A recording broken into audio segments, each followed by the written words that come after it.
നമുക്കിന്ന് north Indian ശൈലിയിൽ ഒരു അടിപൊളി പരിപ്പ് കറി വെക്കാവേ.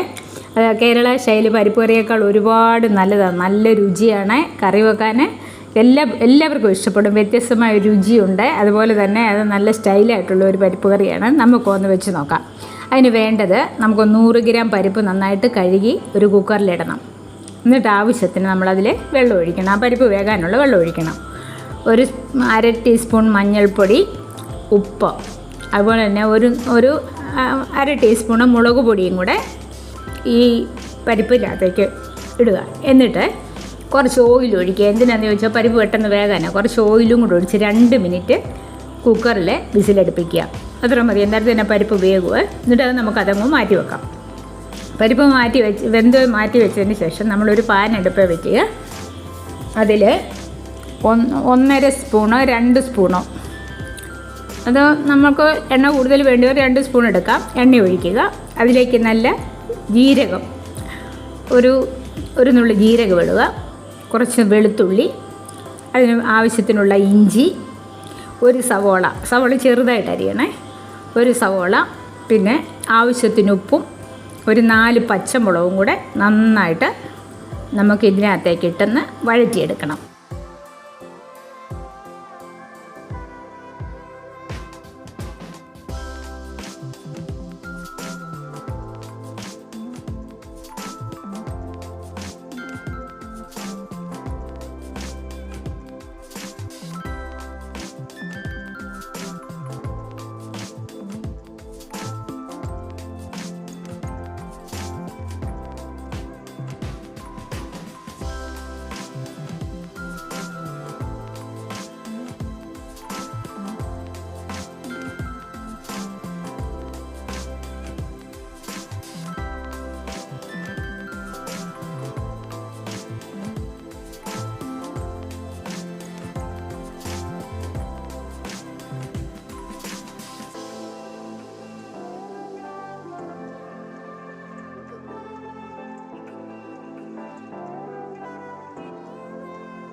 നമുക്ക് ഇതിനകത്തേക്ക് ഇട്ടെന്ന് വഴറ്റിയെടുക്കണം. എന്നിട്ട് നമുക്ക് പിന്നീട് അത് വഴറ്റി എടുത്തതിന് ശേഷം, അത് വാങ്ങണ്ട, അത് ഫ്ലെയിം തീരെ കുറച്ച് വെച്ചതിന് ശേഷം 1 സ്പൂൺ മുളക് പൊടി, അതുപോലെ തന്നെ ഒരു 1/4 ടീസ്പൂൺ മഞ്ഞൾപ്പൊടി, 1/2 ടീസ്പൂൺ മല്ലിപ്പൊടി, ഇത്രയിട്ട് നന്നായിട്ടൊന്ന് അതിനകത്തിട്ടൊന്ന് വഴറ്റണം. വഴറ്റിയതിന് ശേഷം അതിൻ്റെ പച്ചപ്പ് മാറിയതിന് ശേഷം നമ്മൾ 2 ചെറിയ തക്കാളിക്ക ചെറുതായിട്ടരിഞ്ഞ് ഇതിലേക്കിട്ട് അതും കൂടെ വഴറ്റിയെടുക്കുക. ഏതാണ്ട് വേകുന്ന തക്കാളി വെന്ത് വഴറ്റി വരുമ്പോൾ നമുക്കറിയാമല്ലോ, അതിലേക്ക് നമ്മൾ ഈ കുക്കറി വേവിച്ച് വെച്ച പരിപ്പില്ലേ, അതായത് നമ്മൾ ആദ്യമേ പരിപ്പ് 100 ഗ്രാം പരിപ്പെടുത്തത് ആവശ്യത്തിന് വെള്ളം ഒഴിച്ച് വെന്ത് വെച്ചിട്ടുണ്ടായിരുന്നു, അതെടുത്ത് നമ്മൾ ഈ കൂട്ടിലേക്കിട്ട് നന്നായിട്ടൊന്ന് ഇളക്കി ചേർക്കുക. നന്നായിട്ട് ഇളക്കി ചേർക്കണം.